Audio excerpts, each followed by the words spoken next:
नमस्कार, जनता टीवी देख रहे हैं आप। मैं हूं आपके साथ अमन त्रिपाठी। बुलेटिन का आगाज करेंगे इस वक्त की बड़ी और अहम जानकारी के साथ। इस वक्त की बड़ी खबर, अहम जानकारी चमोली से। ये बड़ी खबर सामने, चमोली के नंदानगर में देर रात बादल फटने की सूचना मिली। नंदानगर में 6 मकान क्षतिग्रस्त हो गए हैं। वहीं हादसे में 5 लोग लापता बताए जा रहे हैं, जिनमें से 2 का रेस्क्यू किया गया है। एनडीआरएफ और एसडीआरएफ फिलहाल बचाव अभियान में जुटी हैं। इस वक्त की ये बड़ी और अहम जानकारी चमोली से आपको बता रहे हैं, जहां पर देर रात बादल फटने की सूचना मिली।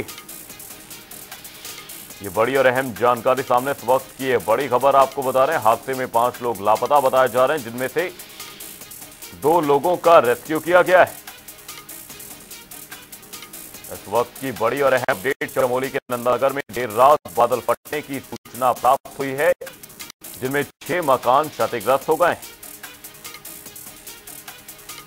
और इसी खबर पर तमाम जानकारी के साथ देहरादून से हमारे सहयोगी अरुण सैनी हमारे साथ जुड़े हुए हैं। अरुण, आपसे जानना चाहेंगे, चमोली में देर रात बादल फटने की सूचना प्राप्त हुई, फिलहाल क्या कुछ अपडेट, क्या कुछ जानकारी? जी अमन, बिल्कुल। देखिए, जिस तरीके से प्रदेश में लगातार बारिश हो रही है और मौसम विभाग के द्वारा भी 4 दिनों का जो अलर्ट जारी किया गया था, और ऐसे में बारिश भी लगातार हो रही है। देर रात से भी जो है बारिश प्रदेश भर में देखने को मिल रही है। तो ऐसे में चमोली के नंदानगर में भी जो है बादल फटने की जो है खबर सामने आई है, जिसमें अभी तक जो है हालांकि जो वास्तविक नुकसान है उसकी जो है पूरी जानकारी प्राप्त नहीं हुई है, लेकिन जो अभी सूचनाएं वहां से निकल कर आ रही है, जिसमें कि 6 भवन जो है वो पूर्ण रूप से क्षतिग्रस्त हुए हैं और घटना में 5 लोग जो है वो लापता है। 2 लोगों को रेस्क्यू कर लिया गया है। एसडीआरएफ की टीम, एनडीआरएफ की टीम जो है नंदानगर नंद प्रयाग पहुंच गई है चमोली के लिए जो है, और उसके साथ ही और अन्य टीमें भी जो है वहां के लिए रवाना हो गई है। सीएमओ के द्वारा मेडिकल टीम 3 108 एम्बुलेंस मौके पर रवाना कर दी गई है। इसी तरीके से जो है एनडीआरएफ, एसडीआरएफ और तमाम जो टीमें हैं, वो चाहे वो पुलिस फोर्स हो, स्थानीय पुलिस फोर्स हो, जिला प्रशासन हो, सभी जो है रेस्क्यू में जुट चुके हैं। और मुख्यमंत्री पुष्कर सिंह धामी ने भी जो है रेस्क्यू ऑपरेशन में तेजी लाने के निर्देश दिए हैं, और इसी के साथ ही जो भी आपदा प्रभावित हैं उन्हें तक राहत सामग्री पहुंचाने के निर्देश भी दिए, और सभी अधिकारियों को अलर्ट मोड पर रहने के निर्देश भी मुख्यमंत्री पुष्कर सिंह धामी ने दिए हैं। तो ऐसे में जिस तरीके से देखा जा रहा है कि उत्तराखंड में लगातार जो बारिश हो रही है, जिससे कि जो बारिश जो है कहर बरपा रही है और कुदरत का कहर लगातार देखने को मिल ही रहा है, और मानसून सीजन जो है एक तरीके से देखा जाए तो खत्म होने का नाम ही नहीं ले रहा, और जाते जाते कई जख्म जो है वो दे करके जा रहा है। अभी हाल ही में देहरादून में भी जिस तरीके से आपदा आई, जिसमें करीब जो है 13 से 16 लोगों की मौत जो है वो उसमें हुई। इसी तरीके से पहले उत्तरकाशी में भी बादल फटा था, देहरादून के सहरताना में बादल फटा, और कल की जो घटना है वो चमोली में बादल फटा है। तो ऐसे में अभी फिलहाल भी जो है आने वाले जो 4 से 5 घंटे हैं वो और भी क्रिटिकल जो है वो प्रदेश के लिए रहने वाले हैं। तो ऐसे में उसको लेकर के भी अलर्ट जारी किया गया है। लोगों से सतर्क रहने की जो है हिदायत मौसम विभाग के द्वारा दी गई है, पुलिस प्रशासन के द्वारा भी, और शासन प्रशासन के द्वारा लगातार लोगों को सतर्कता बरतने की सलाह जो है वो दी जा रही है। साथ ही अरुण, आपसे जानने की कोशिश करेंगे फिलहाल रेस्क्यू ऑपरेशन को लेकर क्या कुछ अपडेट है, क्योंकि लगातार इस तरह के हादसे पेश आ रहे हैं। बीते दिनों देहरादून में ऐसी ही घटना देखी गई, और अब चमोली में फिलहाल रेस्क्यू ऑपरेशन पर क्या कुछ अपडेट?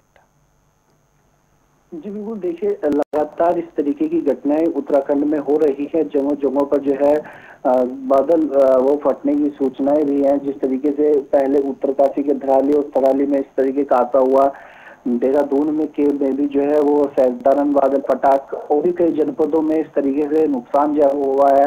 हाल ही में चमोली में जो है वो बादल फटा है। हालांकि इसकी पूरी जो कितना नुकसान वहां पर हुआ, कितने घरों को इससे नुकसान हुआ है, लोग जो लापता है उन्हें कब तक खोजा जाता है, ये तमाम चीज जो है अभी जैसे जैसे रेस्क्यू ऑपरेशन आगे बढ़ेगा वैसे वैसे ही तमाम जानकारियां निकल कर के भी सामने आएंगी। हालांकि अभी जो है सभी टीमें मौके पर रवाना कर दी गई है, और मौके पर फिलहाल एसडीआरएफ, एनडीआरएफ की कुछ टीमें जो है मौजूद भी हैं, वहां पर रेस्क्यू ऑपरेशन भी चलाया जा रहा है। जिस तरीके से मुख्यमंत्री पुष्कर सिंह धामी ने पहले से ही ये निर्देश सभी अधिकारियों को दिए हुए हैं कि अगर आपदा की जब तक है और जब तक मानसून सीजन है, मानसून सीजन में 24 घंटे अलर्ट मोड पर रहे, और कहीं भी अगर इस तरीके की घटना होती है तो वहां पर सबसे पहले तुरंत जो है लोगों को रेस्क्यू किया जाए और उसके बाद जो है उन्हें सुरक्षित स्थान पर पहुंचाया जाए और इसी के साथ ही राहत सामग्री भी जो है उन तक पहुंचाई जाए। तो इस तरीके की तमाम तैयारियां भी जो है वो हो रही है, इस तरीके से कार्य हो रहा है और रेस्क्यू ऑपरेशन जैसे जैसे आगे बढ़ता है वैसे वैसे तमाम जानकारियां निकल के आएगी, कितने लोगों को बचाया गया, कितने लोग लापता हैं, कितने लोग की जो है वो मृत्यु हुई है, ये तमाम डेटा जो है अभी धीरे धीरे सामने आएगा। हालांकि अभी जो है वहां पर रेस्क्यू ऑपरेशन तेजी से जो है वो चल रहा है। ये बड़ी और अहम जानकारी आपको बता दें चमोली से, जहां पर बादल फटने की सूचना प्राप्त हुई है। बहुत बहुत धन्यवाद अरुण तमाम जानकारी के लिए। एनडीआरएफ एसडीआरएफ फिलहाल बचाव अभियान में जुटी हुई है। चमोली के नंदानगर में देर रात बादल फटने की सूचना प्राप्त हुई, जहां पर 6 मकानों के क्षतिग्रस्त होने की जानकारी। देहरादून समेत उत्तराखंड के कई जिलों में हुई बारिश ने तबाही मचा दी है, जिसमें पुल और सड़कें क्षतिग्रस्त हो गई हैं। साथ ही कई घर, दुकानें और होटल मलबे में बह गए, जिसके बाद सीएम पुष्कर सिंह धामी ने आपदा पर चिंता जताई और अधिकारियों से लगातार हालात की रिपोर्ट ली। इस दौरान सीएम ने कहा कि राहत बचाव कार्य तेजी से जारी है और बंद हाईवे खोलने की कोशिश की जा रही है। 5 अगस्त से आई हुई आपदा धराली से आपदा का दौर शुरू हुआ।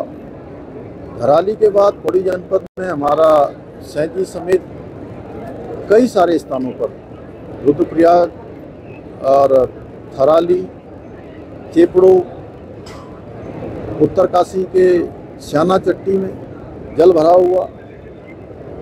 बागेश्वर कपकोट के पौसारी में बड़ी आपदा आई और अभी कल देहरादून और देहरादून के आसपास भारी बारिश के कारण से बादल फटने से बड़ी जनहानि भी हुई है और हमारी सरकारी संपत्तियां, निजी संपत्तियां, सड़क, बिजली, पेयजल, दूरसंचार सभी व्यवस्थाएं इसमें बहुत प्रभावित हुई हैं। हमारा प्रयास है कि हम जल्दी से जल्दी जनजीवन को सामान्य करें और जो सेवा पखवाड़ा आज से मनाया जा रहा है, आज से पूरे देश के अंदर शुरू हुआ है, हमारे प्रदेश के अंदर भी शुरू हुआ है, उस सेवा पखवाड़ा में भी मैं सबसे अपील करता हूं कि हम जो हमारे आपदा पीड़ित हैं, आपदा में जो प्रभावित हुए हैं, जिन्होंने अपने स्वजनों को खोया है, उनके मकान से लेकर तमाम प्रकार की जो हानियां उनको हुई हैं, उसमें हर संभव खड़े हों, उनकी मदद के लिए आगे बढ़ें और सेवा पखवाड़ा को आगे बढ़ाएं। मसूरी में मूसलाधार से आम जनजीवन प्रभावित है। इसी कड़ी में भूस्खलन और टूटे पुलों से शहर देहरादून से कट गया है। अब प्रशासन और सरकार ने राहत और पुनर्बहाली के काम युद्ध स्तर पर तेज कर दिए हैं, जिसके चलते लोक निर्माण विभाग ने मुख्य पुल की जगह बैली ब्रिज बनाने का काम तेजी से किया। साथ ही पर्यटकों भोजन, पानी और सुरक्षित मार्ग मुहैया कराया जा रहा है। रोड की स्थिति बहुत ख़राब है और मैं अभी बाइक से आई हूँ, स्कूटी से आई हूँ, क्योंकि यहाँ पे आप देख लीजिए जगह जगह गाड़ियाँ खड़ी है। अभी भी यात्री फंसे हुए हैं क्योंकि दोनों तरफ से रोड बंद है तो लोग निकल नहीं पा रहे हैं। हमारी कोशिश है क्योंकि पूरा प्रशासन मुस्तैद है सड़क पे, सभी PWD भी लगा हुआ है, हमारा जल संस्थान विभाग भी लगा हुआ है, जल निगम, सारे विभाग लगे हुए हैं, नगर पालिका का भी पूरा स्टाफ फील्ड में है। और अभी मैं मखड़े के गांव में जा रही हूँ, जहाँ पे कल बादल फटा है और बहुत नुकसान हुआ है, 2 कैजुअल्टी भी हुई है। चारों तरफ से वहाँ के रास्ते भी बंद है, लेकिन कोशिश कर रहे हैं कि किसी तरीके से हम वहाँ पहुँच पाएँ, लोगों के दुख में शरीक हो पाएँ और किस तरीके की हम मदद वहाँ पे जाकर के पहुँचा सकते हैं लोगों को, ये वहीं जाकर के। देहरादून में स्वस्थ नारी सशक्त परिवार अभियान का शुभारंभ किया गया। इस अवसर पर आयोजित कार्यक्रम में महिलाओं और परिवारों की स्वास्थ्य और सशक्तिकरण पर जोर दिया गया। साथ ही कार्यक्रम में विभिन्न स्वास्थ्य जांच, जागरूकता सत्र और सरकारी योजनाओं की जानकारी दी गई। यह पहल महिलाओं की भलाई और परिवारों के समग्र विकास को सुनिश्चित करने के उद्देश्य से शुरू की गई है। अत्यंत सौभाग्य का दिन है। आज इंदिरा एकादशी है। आज विश्वकर्मा महाराज की जयंती है। आज हमने देखा कि किस प्रकार हमारे परिवार का जो मुखिया है उसकी सोच क्या है। उसकी सोच के अंदर में हमारे नारी शक्ति का, हमारे युवा शक्ति का, हमारे गरीबों और किसानों के लिए दिल कैसे धड़कता है। उनकी एक एक बात से ऐसा लगता है कि एक एक उनकी बात, एक एक उनका सोच विचार और धारणा वो भारत को 2047 में विकसित राष्ट्र, आत्मनिर्भर भारत और विश्व गुरु के स्थान की तरफ ले जा रहा है। आज सबसे अच्छा लगा कि हमारे पूरे राष्ट्र का जो मध्य मिडिल प्रदेश है, वहां की जो जगह है धार, वहां से जो आज धार निकली है, विचारों की धार, वो हमारे पूरे राष्ट्र को एकदम बदल देगा। आज सबसे जो आत्मा पर बात छपी है वो है कि हम स्वदेशी हैं, हमारी हर एक चीज स्वदेशी होनी चाहिए। मुझे लगता है इससे जो ट्रांसफॉर्मेशन, परिवर्तन होगा अपने आप एक क्रांति के रूप में, और स्पेशली हमारा परिवार, हर उत्तराखंडी, हमारी सेल्फ हेल्प ग्रुप और हमारी जो प्रोडक्शन लाइन है उसके अंदर जो क्वालिटी आई है, ब्रांडिंग आई है, पैकिंग आई है, और उसको जब स्वदेशी का मंत्र मिलेगा तो एकदम क्रांति के रूप के अंदर में एक परिवर्तन होना आवश्यक है। मैं सबसे पहले तो देवभूमि उत्तराखंड के सभी देवतुल्य नागरिकों की तरफ से आदरणीय प्रधानमंत्री जी को उनके जन्म दिवस पर बहुत बधाई देता हूँ, शुभकामनाएं देता हूँ, और उत्तराखंड के सभी हमारे देवी देवताओं से प्रार्थना करता हूँ कि वो स्वस्थ रहें, दीर्घायु हों और दीर्घ काल तक, लंबे समय तक उनका नेतृत्व हमारे देश को मिलता रहे। उत्तराखंड से आदरणीय प्रधानमंत्री जी का विशेष लगाव है, उनके हृदय में उत्तराखंड बसता है।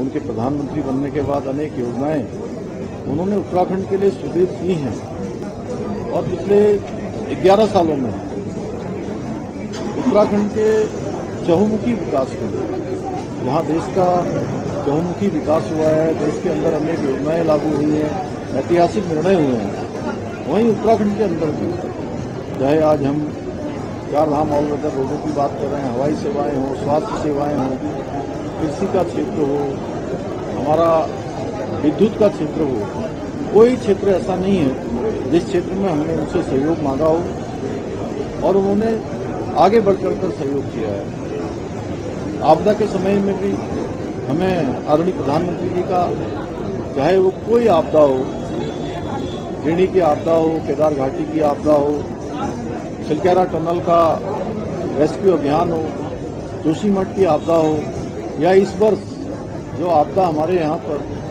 5 अगस्त से शुरू हुई और लगातार उसने भारी तबाही पूरे राज्य के प्रत्येक जनपद में, चाहे रुद्रप्रयाग हो, पौड़ी हो, चमोली हो, उत्तरकाशी हो, बागेश्वर जनपद हो, पिथौरागढ़, चंपावत से लेकर चाहे हमारे यहाँ मैदानी क्षेत्र, और कल देहरादून और देहरादून के आसपास के जिलों में जो भारी तबाही हुई है, आदरणीय प्रधानमंत्री जी ने हमेशा हमको अपना सहयोग भी दिया है और हमारा प्रोत्साहन भी किया है। देहरादून में उत्तराखंड हथकरघा एवं हस्तशिल्प विकास परिषद ने राज्य स्तरीय हस्तशिल्प प्रदर्शनी का आयोजन किया। इस कार्यक्रम में विभिन्न स्टॉलों का अवलोकन किया गया और साथ ही उत्कृष्ट प्रदर्शनी और कलाकारों को पुरस्कार वितरित किए गए। बता दें कि यह आयोजन स्थानीय कारीगरों और हस्तशिल्प उद्योग को प्रोत्साहित करने तथा उनकी कला को राज्य और देश भर में पहचान दिलाने के उद्देश्य से आयोजित किया गया है। परंतु आज इस विशिष्ट कार्यक्रम के माध्यम से हम उत्तराखंड की समृद्ध परंपरा संस्कृति के संभावक आप सभी हस्तशिल्पी बुनकर भाई बहनों के योगदान को सम्मानित कर रहे हैं। आप सभी न केवल उत्तराखंड की समृद्ध सांस्कृतिक विरासत और संस्कृति को बढ़ाने वाले ब्रांड एम्बेसडर हैं। ब्रांड एम्बेसडर जानते हैं ना सब लोग? सभी लोग नहीं जानते होंगे तो मैं बता देता हूं थोड़ा। ब्रांड एम्बेसडर जो किसी भी चीज के बारे में बोलते हैं, उसको पहनते हैं या दिखाते हैं अपने, तो वो सबके लिए जो है सब उसी दिशा में चलने लगते हैं। तो ऐसे ही आप भी हमारे उत्तराखंड की संस्कृति के संभावक और ब्रांड एम्बेसडर हैं। आपको ताली बजा दीजिए। प्रेरणा दूत, आप सब प्रेरणा दूत हैं और बल्कि इसे नई पीढ़ी तक पहुंचाने और आगे बढ़ाने का बहुत प्रशंसनीय कार्य भी आप सब कर रहे हैं। मैं आज सम्मानित हुए सभी सिद्ध शिल्पियों एवं बुनकर भाई बहनों को हार्दिक बधाई एवं शुभकामनाएं देता हूं। हरिद्वार में स्वस्थ नारी सशक्त परिवार अभियान के तहत स्वास्थ्य सेवा पखवाड़ा शुरू किया गया। इस मौके पर राज्यसभा सांसद नरेश बंसल ने भूपतवाला स्थित शहरी सामुदायिक स्वास्थ्य केंद्र और मेला चिकित्सालय का निरीक्षण किया। साथ ही सांसद ने पीएम मोदी के जन्मदिन पर अस्पताल में भर्ती मरीजों से मुलाकात कर शीघ्र स्वास्थ्य की कामना की और फल वितरित किए। इसी कड़ी में उन्होंने कहा कि यह अभियान महिलाओं और परिवारों के स्वास्थ्य और सशक्तिकरण में अहम कदम है। मैं देश के यशस्वी प्रधानमंत्री नरेंद्र मोदी जी के 75वें जन्मदिन पर मरीजों को मिलने के लिए आया और मैंने अस्पताल की व्यवस्थाओं का भी जायजा लिया, पेशेंटों से बात करी। सभी मरीजों ने कहा है कि डॉक्टरों का व्यवहार अच्छा है, ठीक प्रकार से चिकित्सा हो रही है, स्टाफ का व्यवहार अच्छा है और अनेक रोगियों से मैं मिला हूँ। डेंगू के रोगी भी मिले हैं और ऐसी माताएं बहनें भी मिली हैं जिनको खून की कमी है। ये आज बड़ा वो है, आज मेगा कैंप भी पूरे देश भर इसके लिए लगे हैं जहाँ फ्री हेल्थ चेकअप हो रहा है। तो मैं आपके माध्यम से ये भी अपील करूँगा कि सभी माताएं बहनें अभी और दिन भी कैंप लगेंगे, उन कैंपों में अपना फ्री हेल्थ चेकअप कराएं जिससे उनकी बीमारियों का पता लग सके। देहरादून जिले के सहस्त्रधारा में बादल फटने से आई त्रासदी ने पर्यटन से जुड़े व्यापारियों को बहुत ज्यादा नुकसान पहुंचाया है। इस प्राकृतिक आपदा ने व्यापारियों को झकझोर कर रख दिया है। हालात ये हैं कि लोगों के घर तो बर्बाद हुए ही हैं, साथ ही व्यवसाय भी बहुत हद तक प्रभावित हुए हैं, जिससे आजीविका का संकट गहरा गया है। रिपोर्ट देखिए। उत्तराखंड में देहरादून जिले के सहस्त्रधारा में बादल फटने से आई त्रासदी ने पर्यटन से जुड़े व्यापारियों को बहुत ज्यादा नुकसान पहुंचाया है। इस प्राकृतिक आपदा ने व्यापारियों को झकझोर कर रख दिया है। हालात ये हैं कि लोगों के घर तो बर्बाद हुए ही हैं, साथ ही व्यवसाय भी बहुत हद तक प्रभावित हुए हैं, जिससे आजीविका का संकट गहरा गया है। जिन जगहों पर होटल और दुकानें हुआ करती थीं, वो इस प्राकृतिक आपदा में क्षतिग्रस्त हो चुकी हैं और अब व्यापारी सरकार से मदद की गुहार लगा रहे हैं ताकि वे फिर से अपनी आजीविका का साधन जुटा सकें। ये सोमवार रात को करीब ये समझ लो 11 बजे लगभग पानी काफ़ी बढ़ गया था। फिर हमारे साथ जो स्टाफ था, हमने स्टाफ सुरक्षित जगह पहुंचा दिया था। सामान निकालने का हमें टाइम नहीं मिल गया, अचानक पानी बढ़ गया पूरा। कितना बड़ा होटल है? ये करीब 18 से 20 कमरे हैं, 2 कमरे स्टाफ के हैं, 18 कमरे वैसे हैं। तो इसमें क्या पूरे कमरे पूरे ख़त्म हो गए, पूरे पिछले साइड से पूरा टूट गया और उसके बाद सामान सारा सब मलबा घुस गया। आपने देख ही लिया, पूरे ईंटें मलबा सब घुसा पड़ा है। बस खाली बिल्डिंग का स्ट्रक्चर ऐसा है, डैमेज खड़ा है, बस वो कभी भी गिर सकता है। व्यापारियों का कहना है कि उन्हें करोड़ों रुपए का नुकसान हुआ है। हालांकि वे फिर से अपने व्यवसाय को खड़ा करने की कोशिश कर रहे हैं, लेकिन उनका मानना है कि ये सरकारी सहयोग के बिना संभव नहीं है। पूरी तरह से बर्बाद हो गए जी, कोई वही नहीं है, दोबारा उठने की कोई वही नहीं, बहुत पूरी जीवन भर की कमाई चलेगी। क्या आप उम्मीद कर रहे हैं? क्या देखो गवर्नमेंट अगर कुछ कर दे तो हेल्प तो ठीक है, नहीं तो कुछ भी नहीं हो, और तो कुछ भी नहीं हो सकता। कितना आपका नुकसान हुआ होगा? एस्टिमेट लगाया जाए? देखो जी, होटल का करीबन 4 करोड़ रुपए और जो ये शोरूम था, शोरूम का करीबन 50 लाख रुपए। कोशिश तो करेंगे, हम व्यापारी हैं, हमें तो कंटिन्यू रखना ही है जो हमारा काम है। बट हम ये चाहते हैं अगर गवर्नमेंट हमारी इसमें थोड़ी रिस्टोरेशन में हेल्प करे थोड़ा, तो हमको काफ़ी हेल्प मिलेगी गवर्नमेंट की साइड से। हम चाह रहे हैं कि गवर्नमेंट अभी यहाँ पे कोई भी गवर्नमेंट ऑफिशियल्स नहीं आए हैं और आप जैसा देख सकते हैं बहुत ज़्यादा नुकसान हो गया है। तो कितना का नुकसान हुआ है आपका? करीबन इसी दुकान में आपका 40-50 लाख का नुकसान हुआ है। तो आसपास की कितनी दुकानें थी और भी जो दुकानें हैं वो भी देख रहे होंगे? आप जैसे देख ही सकते हैं कई सारे होटल ध्वस्त हो गए। हमारी यहाँ पे मेन दुकान थी, इसमें 40-50 लाख का सामान था, सब ऐसा है कि नदी में चला गया सारा।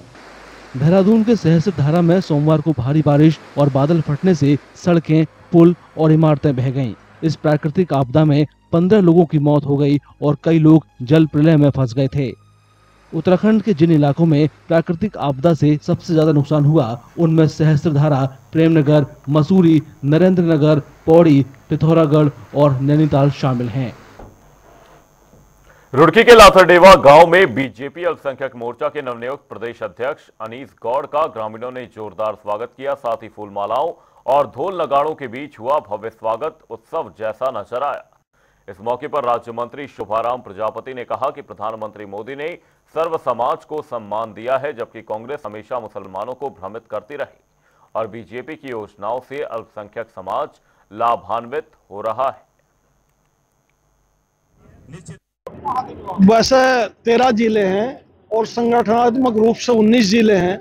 19 के 19 जिलों में अल्पसंख्यक समाज निवास करता है और इस क्षेत्र में विशेष रूप से हरिद्वार जिला हब है अल्पसंख्यक समाज का। तो निश्चित रूप से पार्टी को नई गति और नई दिशा मिलेगी इनके आने से और पार्टी मजबूत होगी। इन जैसा कार्यकर्ता आज प्रदेश अध्यक्ष का दायित्व जो निर्वहन करने के लिए प्रदेश ने दिया है, मैं प्रदेश नेतृत्व का और केंद्र नेतृत्व का हार्दिक आभार और धन्यवाद करता हूं कि इससे नई ऊर्जा के साथ में हमारा अल्पसंख्यक समाज भारतीय जनता पार्टी के साथ में जुड़ेगा और जिस दिशा में देश जाना चाहिए उस दिशा की ओर जा रहा है। और जो आप भीड़ देख रहे हैं ये उस बात का प्रमाण है कि हम सब साथ मिलकर भारतीय जनता पार्टी को नई ऊंचाइयों तक ले जाएंगे। और ये भी सच है, अभी 20-25 साल भारतीय जनता पार्टी कहीं जाने वाले नहीं है, तो सबको साथ मिलकर काम करेंगे तो सबके लिए भला होगा। जब भी समय होता है ऐसा, इससे पहले भी हमारे अनीस गौड़ साहब प्रदेश के महामंत्री थे।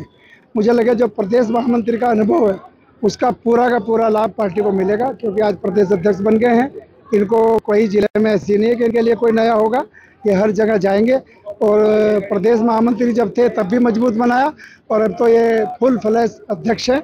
मुझे उम्मीद है अनीस गौड़ साहब के आने से जो पार्टी कार्यकर्ताओं में उत्साह है और जो इनसे उम्मीद रखते हैं, और आप भी देख रहे होंगे जितने भाई साहब यहाँ खड़े हैं, जितने सब लोग खड़े हैं, अनीस गौड़ पे आज तक कोई पार्टी ने ऐसा नहीं किया कि भरोसा ना जता हो। कोई चुनाव ऐसा नहीं जिसमें इनको कोई ना कोई चुनावी जिम्मेदारी ना मिलती, तो उसका पूरा लाभ पार्टी को मिलेगा, पार्टी मजबूत होगी।